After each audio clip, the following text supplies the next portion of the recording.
നമ്മുടെ റെസിപ്പി നല്ല സിമ്പിളായിട്ടുള്ള ഒരു റൈസിൻ്റെ റെസിപ്പിയാണ്. ടൊമാറ്റോ റൈസാണ് ഇന്ന് റെഡിയാക്കി എടുക്കുന്നത്. അപ്പോൾ എങ്ങനെയാണ് റെഡിയാക്കി എടുക്കുന്നത് നോക്കാം.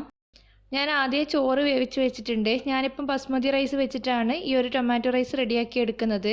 നിങ്ങൾക്കിപ്പം ഉച്ചയ്ക്ക് വെച്ച ചോറൊക്കെ ബാക്കി വന്നിട്ടുണ്ടെന്നുണ്ടെങ്കിൽ അത് വെച്ചിട്ടും ചെയ്യാം. പിന്നെ പച്ചരി വേവിച്ചിട്ടായാലും ഈ ഒരു ടൊമാറ്റോ റൈസ് നിങ്ങൾക്ക് റെഡിയാക്കി എടുക്കാം.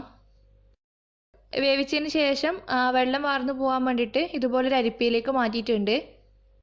ഇനി ഇതിൻ്റെ മസാല റെഡിയാക്കി എടുക്കാൻ വേണ്ടിയിട്ട് 1 ടേബിൾ സ്പൂണോളം ഓയിലൊന്ന് ചൂടാക്കി എടുത്തിട്ടുണ്ട്. ഇതിലേക്ക് ഒരു 1/4 ടീസ്പൂണോളം കടുക് ചേർത്ത് കൊടുക്കുക. കടുക് ഒന്ന് പൊട്ടി വരുമ്പം കുറച്ച് ഉഴുന്ന് പരിപ്പും കൂടി ചേർക്കുന്നുണ്ട്. ഈ ഒരു ഉഴുന്ന് പരിപ്പിൻ്റെ കൂടെ നിങ്ങൾക്ക് വേണമെങ്കിൽ കടലപ്പരിപ്പും ചേർത്ത് കൊടുക്കാം. പിന്നെ ഒരു വറ്റൽമുളക് അതൊന്ന് മുപ്പിച്ചെടുക്കുക. കുറച്ച് കറിവേപ്പിലയും കൂടി ചേർത്ത് കൊടുത്തിട്ടുണ്ട്. എന്നിട്ടൊന്ന് മിക്സ് ചെയ്തെടുക്കണം. എന്നിട്ടൊന്ന് മിക്സ് ചെയ്തതിന് ശേഷം ഇതിലേക്ക് 1 ടീസ്പൂണോളം ഇഞ്ചി ചെറുതായിട്ട് കട്ട് ചെയ്തതും അതേപോലെ 1 ടീസ്പൂൺ വെളുത്തുള്ളി ചെറുതായിട്ട് കട്ട് ചെയ്തതും കൂടി ചേർത്ത് കൊടുക്കുന്നുണ്ട്. അതൊന്ന് റെഡിയായി വന്നപ്പം ഒരു വലിയ സവോളൻ്റെ പകുതി ഭാഗം അരിഞ്ഞതാണ് ചേർത്ത് കൊടുക്കുന്നത്.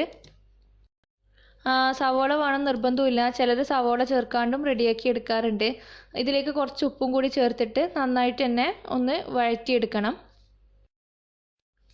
സവാള റെഡിയായി കിട്ടിയിട്ടുണ്ട്. ഇനി ഇതിലേക്കുള്ള പൊടികൾ ചേർത്ത് കൊടുക്കണം. ഒരു 1/4 ടീസ്പൂണോളം മഞ്ഞൾപ്പൊടി, 1 ടീസ്പൂണോളം നല്ല എരിവുള്ള മുളക് പൊടി ചേർക്കുന്നുണ്ട്. അതൊന്ന് മിക്സ് ചെയ്തിട്ട് അതിൻ്റെ ഒരു പച്ചമണം പോകുന്ന സമയത്ത് ഒരു 1/4 ടീസ്പൂണോളം ഗരം മസാല, പിന്നെ 2 നുള്ളി കായത്തിൻ്റെ പൊടിയും കൂടി ചേർത്ത് കൊടുക്കുന്നുണ്ട്.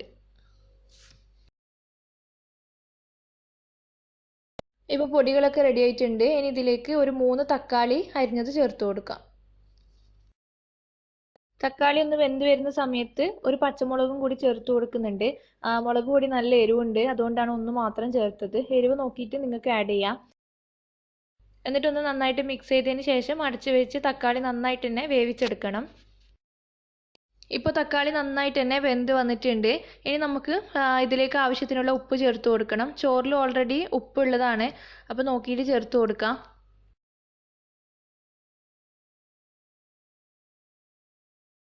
പിന്നെ എല്ലാം ഒന്ന് ബാലൻസ് ആയി കിട്ടാൻ വേണ്ടിയിട്ട് ഒരു 2 നുള്ളി പഞ്ചസാരയും കൂടി ചേർത്തിട്ട് ഒന്ന് മിക്സ് ചെയ്തെടുക്കുന്നുണ്ട്.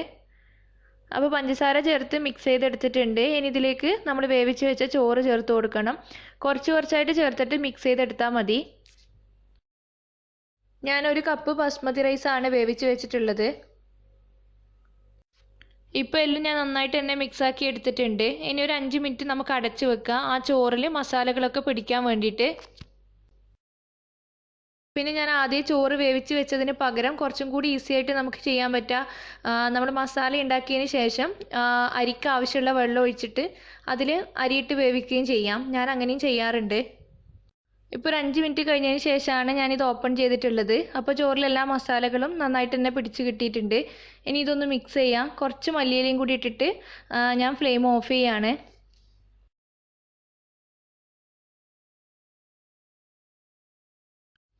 നമ്മുടെ ടൊമാറ്റോ റൈസ് ഇവിടെ റെഡി ആയിട്ടുണ്ട്. നല്ല സിമ്പിളാണ്.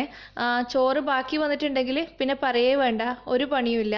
ലഞ്ച് ബോക്സിൽ കൊടുത്തുവിടാനാണെങ്കിലും നമുക്ക് ബ്രേക്ക്ഫാസ്റ്റ് ആയിട്ടും ഡിന്നറായിട്ടും ഒക്കെ റെഡിയാക്കി എടുക്കാൻ പറ്റുന്ന റൈസാണ്. ട്രൈ ചെയ്ത് നോക്കിയിട്ട് ഫീഡ്ബാക്കൊക്കെ പറയണം. പിന്നെ എല്ലാവരും ട്രൈ ചെയ്യുന്നത് തന്നെ ആയിരിക്കും. എനിക്ക് റിക്വസ്റ്റ് വന്ന റെസിപ്പിയാണിത്, അതുകൊണ്ടാണ് പെട്ടെന്ന് തന്നെ ചെയ്തത്. അപ്പോൾ വീഡിയോ ഇഷ്ടപ്പെടുകയാണെങ്കിൽ ലൈക്ക് ചെയ്യാനും ഷെയർ ചെയ്യാനും മറക്കരുത്. ഇതുവരെ സബ്സ്ക്രൈബ് ചെയ്തിട്ടില്ല എന്നുണ്ടെങ്കിൽ ഇപ്പം തന്നെ സബ്സ്ക്രൈബ് ചെയ്യണം. താങ്ക്